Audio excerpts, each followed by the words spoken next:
Connor Tomlinson. I mean, I know that the economy can be a subject which makes people zone out. We just think some of it is quite complicated. I just want the government to let us have more money at the end of the month in my bank account. But when I hear Jeremy Hunt talk like that, I'm still not sure what his long-term ambition is. Are you? I am sceptical as to whether or not he actually wants the UK economy to succeed, because we have been manipulated so many times by both the government and the Bank of England's messaging on the economy. The reason lots of people zone out is because lots of people don't actually understand what inflation is as well. Well, I think the YouGov poll recently polled them, and they said they thought it was lowering prices. No, inflation is a rate of change metric. So compared to last year, how much is it still going up? So even if they're turning around and saying, oh, inflation's about 6% compared to the 10% it was last year, it's because they're only counting certain things in the consumer price index. They've taken energy out, so that takes a large bulk out of it, even though you're still securing it with your taxes. So they're continually gaslighting, and that's why people normally tune out, because they don't know really what's happening. As for Jeremy Hunt, a couple of months ago, he turned around and said to another network, we might need a recession to get through inflation. Well, that's what I was... But he's now saying, well, we're hoping we're not going to need a recession. Well, because he's hoping to cling on to his job, because there's obviously rumours recently in the Daily Mail that he might be slung out for being terrible. And why should we trust anything he says when his record of the pandemic, for example, in the early days, he was endorsing China's zero COVID policy. Then he came on GB News and gave an exclusive when trying to run for Conservative Party leadership, saying, oh, under me, I would have avoided lockdowns. He's a snake. He'll say anything to keep his job. Now, you're supposed to be here who's a little bit more right-leaning, and that's how you feel. Well, the Conservatives are very left-wing, that's why. I was just going to say, Jeremy Hunt speaks highly of you, I'm told. Go on, Paul. Do you trust him? And I think there's a lot of... Connor's talks a lot of sense there. We feel like we're having sand kicked in our eyes when it comes to the economy sometimes, right. and I just can't still... This is the thing as well. Inflation is normally generated because people are spending so much. So when we have times of boom and the government feel they have to bring the temperature down in the economy, that's not the inflation that we have at the moment. No, it's not. And yet they seem to want to solve it with increasing interest rates, giving us less money to spend. And this is the mistake. The inflation that we're getting at the moment is largely as a result of the war in Ukraine and the opening up of the economy after the pandemic. But there's another aspect to it which people rarely talk about, and we need to focus on it. It's being driven by the profiteering of some of our big companies. They're making huge bucks, and in doing so, it's had that self-perpetuating effect in terms of driving prices up even more. And actually, Unite, the trade union, have done some detailed studies on this, and they found recently that 60% of the inflation we're experiencing in the system at the moment is as a result of some of these excess profits, this profiteering that we're seeing on the part of big companies. And isn't it funny that ordinary workers, who are not actually responsible for driving this inflation at the moment, but they're told you have to restrain your wage demands, you have to tighten your belt because of inflation.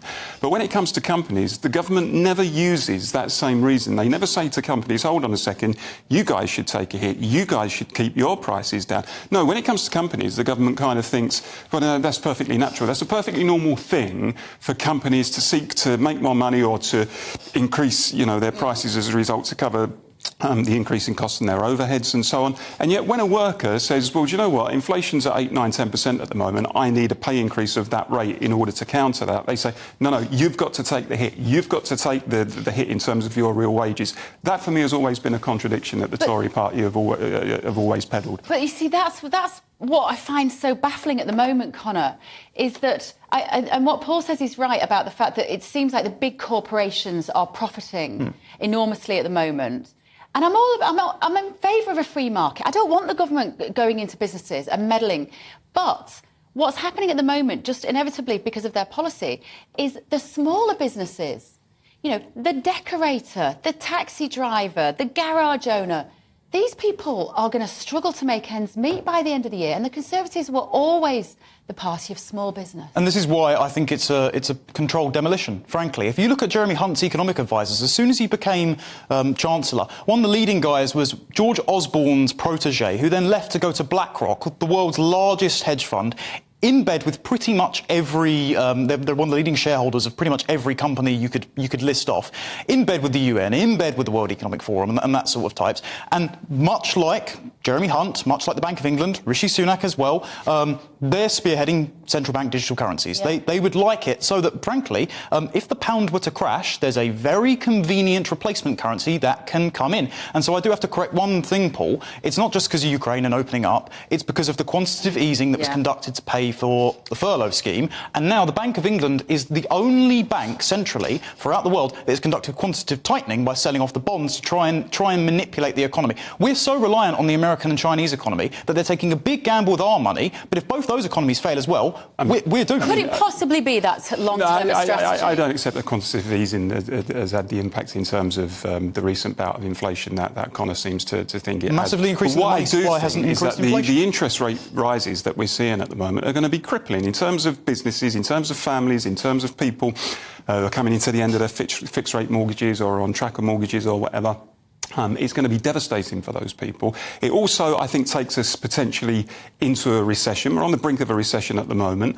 The Bank of England itself has said that the increase in the interest rates are and the ones that are coming too, are likely to put 350,000 more people on the dole. That, of course, increases the chances of a recession. And what these interest rate rises do, they swell the coffers of the banks. We've seen in the first half of this year, the top 4 banks in this country, your HSBC, NatWest, Lloyds and Barclays, have amassed nearly £30 billion in profits. Now, this is 80% more than the same time last year. They have made a killing out of interest rate rises, and the people who are paying for those interest rate rises are ordinary families and businesses. There is a compelling case, in my view, for a windfall tax on the excess profits of the banks. And in a civilised society and economy, we would be doing that immediately. Would you like to see the Bank of England be controlled by the government? Absolutely. I think independence, so far as it is independent, I don't really think it is. I think it acts in the interests of bankers. I mean, it's a bank, its main clients are banks.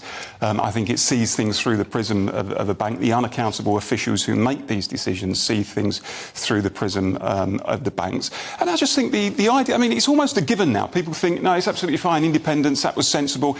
You know, all of the pundits think it was the right thing, all of the politicians think it was the right thing. But what we did is we handed over a major plank of economic policy in terms of control of the money supply from democratically elected politicians who are accountable for were accountable for those decisions in terms of interest rates and the effects.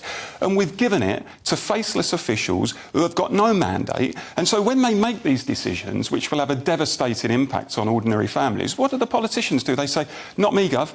It's not my responsibility anymore. The new Labour government in 1997 gave it to the Bank of England. Go and blame them. It's an absolute attack on democracy, the whole principle. What do you think, Connor, in terms of the Bank of England and whether they are truly impartial? I don't think they're truly impartial at all, because both the government and the Bank of England have got the same technocratic agenda.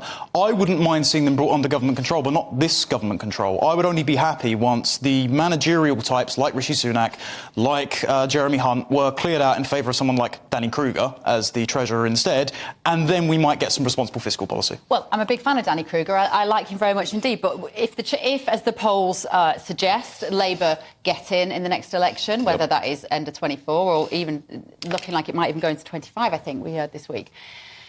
Would it be in safer hands with Keir Starmer? No, not even close. I mean, the guy said he prefers Davos to Westminster, so he's as much of a technocrat as the guys that are currently in. Do you know what, though? When he said I prefer Davos to Westminster, I then watched one of the Westminster committee meetings that week, where I know what it was. It's Boris Johnson and Partygate. And it was all about the minutiae and combing through in that ridiculous sort of satirical Swiftian way about whether Boris Johnson had a piece of cake or not.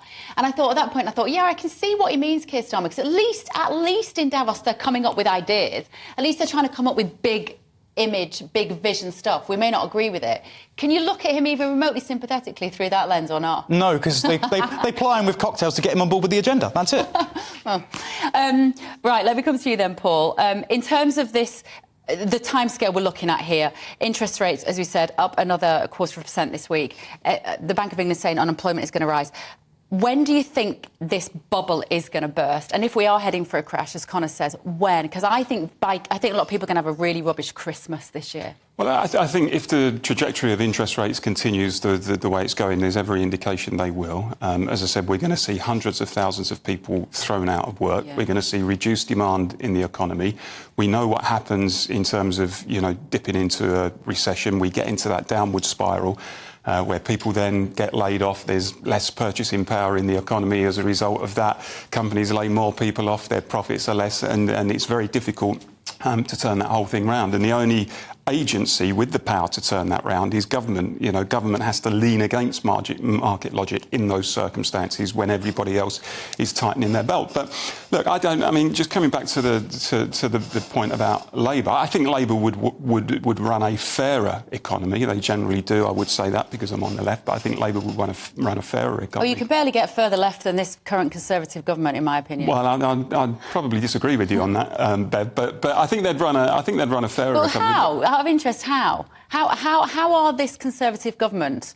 Do you see them as being right? We've got the biggest tax burden in 70 years. Well, I think the government has done nothing to challenge the increasing gap between rich and poor in this country. I think particularly if you look at the consequences of the pandemic, what we've seen in this country, and we're seeing it now with the interest rate rises, is a transfer in wealth from poor to rich. Of course, actually. biggest ever in history. We're seeing wealth and income concentrated in fewer and fewer hands at the top. I think we've got grotesque wealth and income inequality in this country.